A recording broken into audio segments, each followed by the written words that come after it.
आज से कुछ साल पहले ऐसा होता था कि आप जिस राज्य में रहते थे वहीं का सिम लेते थे। अगर उसी सिम को लेकर किसी दूसरे राज्य में चले जाते थे तो फोन उठाने का भी पैसा लगता था और कॉल करने पर तो डबल चार्ज देना पड़ता था। ऐसे में लोगों को या तो अलग अलग राज्यों के लिए अलग सिम रखना पड़ती थी या फिर से रोमिंग पैक रिचार्ज कराना पड़ता था। यानी एक ही देश में अलग अलग नियम चल रहे थे। लेकिन फिर सरकार ने इस पूरे सिस्टम को बदल दिया और लागू किया वन नेशन वन नेटवर्क। इसके बाद क्या हुआ कि अब आप किसी भी कंपनी का सिम लें, देश में किसी भी कोने में जाकर उसी सिम का इस्तेमाल कर सकते हैं बिना किसी रोमिंग चार्ज के। ठीक इसी तरह पहले राशन कार्ड का भी सिस्टम था। जिस राज्य का राशन कार्ड होता था उसी राज्य में राशन मिलता था। अगर आप दूसरे राज्य में चले गए तो वहां उस कार्ड से राशन मिलता ही नहीं था। लेकिन सरकार ने इसमें भी बड़ा बदलाव किया है और लागू किया है one nation one ration card. अब आपका राशन कार्ड देश के किसी भी राज्य का हो, आप देश के किसी भी कोने में जाकर राशन ले सकते हैं। जैसे अगर आपके पास बिहार का राशन कार्ड है तो आप दिल्ली में राशन ले सकते हैं। अब दोस्तों, इसी मुद्दे को ध्यान में रखते हुए आज हम बात कर रहे हैं वृद्धा पेंशन योजना की। यह वह पेंशन है जो सरकार 60 साल की के ऊपर के बुजुर्गों को देती है, चाहे वह महिला हो या पुरुष। इसके अलावा जो महिलाएं विधवा है उन्हें भी वो पेंशन दी जाती है। साथ ही दिव्यांग यानी विकलांग लोगों को भी सरकार की तरफ से पेंशन दी जाती है।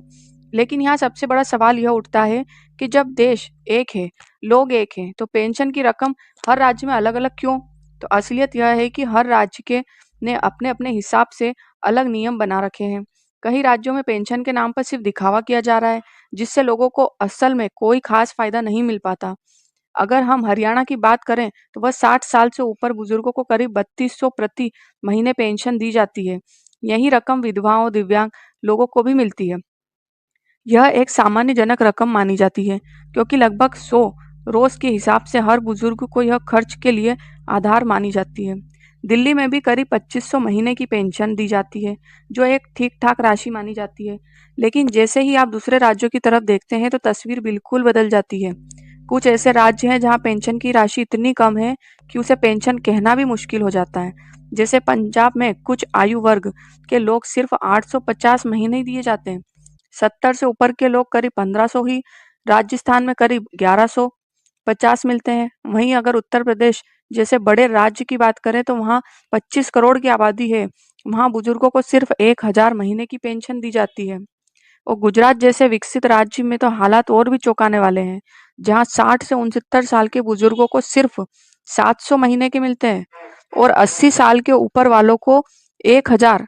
इसको लेकर ही पेंशन धारकों की ओर से बढ़ोतरी को लेकर लगातार मांग उठ रही है कि देश में वन नेशन वन पेंशन लागू की जाए, खासकर जब महंगाई इतनी ज्यादा बढ़ चुकी है, ताकि सभी राज्यों में समान रूप से पेंशन मिल सके। हालांकि यह पेंशन राज्य सरकार की ओर से दी जाती है, लेकिन केंद्र सरकार यानी मोदी सरकार की तरफ से भी कई ऐसी पेंशन योजनाएं चलाई गई है जिससे 3000 तक की पेंशन इस समय आप पा सकते हैं। इसकी बात भी हम आगे करेंगे, लेकिन उससे पहले आप अपने हमें कमेंट में जरूर बताएं कि आपके राज्य में अभी कितनी पेंशन मिल रही है और आपके मुताबिक प्रति माह कितनी पेंशन होनी चाहिए। दोस्तों, आपके सुझाव हम सरकार तक जरूर पहुंचाएंगे। साथ ही चैनल को सब्सक्राइब जरूर कर लें। अब दोस्तों, हाल ही में पूरे देश में यह सवाल तेजी से उठने लगा है कि जब हर चीज में वन नेशन की बात हो रही है तो फिर वन नेशन वन पेंशन क्यों नहीं लागू किया जा रहा है। और यही सवाल जैसे जैसे लोगों के बीच फैल रहा है, वैसे वैसे एक कड़वी सच्चाई भी सामने आ रही है जो शायद आपको हैरान कर दे। क्योंकि महाराष्ट्र जैसे बड़े राज्य में बुजुर्गों को सिर्फ 600 महीने पेंशन दी जाती है, यह भी तब जब वह उम्र 65 साल के ऊपर यानी 60 से 65 साल तक वहाँ पेंशन भी नहीं मिलती। बिहार और झारखंड की बात करें तो वहाँ पेंशन की राशि सीमित है, कहीं 400 कहीं 800। बिहार में हाल ही में चुनाव से पहले 1100 की घोषणा की और उसी के अनुसार पेंशन दी जाने लगी। लेकिन अगर पूरे सिस्टम को देखें तो यहाँ लोगों को 400 और 1100 के बीच ही गुजारा करना पड़ रहा है। ऐसे में सवाल उठता है कि क्या वह वास्तव में पेंशन है या सिर्फ नाम के लिए एक छोटी सी राशि देकर जिम्मेदारी पूरी कर दी जा रही है। क्योंकि इतनी कम रकम से किसी का भी जीवन चल पाना लगभग नामुमकिन है। जब देश एक है, नागरिक एक है, तो फिर पेंशन व्यवस्था अलग अलग क्यों? जैसे one nation one network, one nation one ration card लागू किया गया, वैसे ही अब समय आ गया है कि वन नेशन वन पेंशन भी लागू किया जाए। कम से कम पूरे देश में एक न्यूनतम राशि तय होनी चाहिए। अगर हरियाणा जैसे राज्य में 3200 महीने दे सकते हैं, तो बाकी राज्यों में कम से कम इतनी तो पेंशन लागू होनी चाहिए। अब दोस्तों, अगर आप चाहते हैं कि आपको हर महीने 3,000 तक की पेंशन मिले, तो खासकर जो लोग नौकरी कर रहे हैं उनके लिए केंद्र सरकार ने खास योजना शुरू कर रखी है, जिसका नाम है अटल पेंशन योजना। अटल पेंशन योजना के तहत आप अभी से थोड़ा थोड़ा निवेश करके अपने बुढ़ापे के लिए पेंशन सुनिश्चित कर सकते हैं।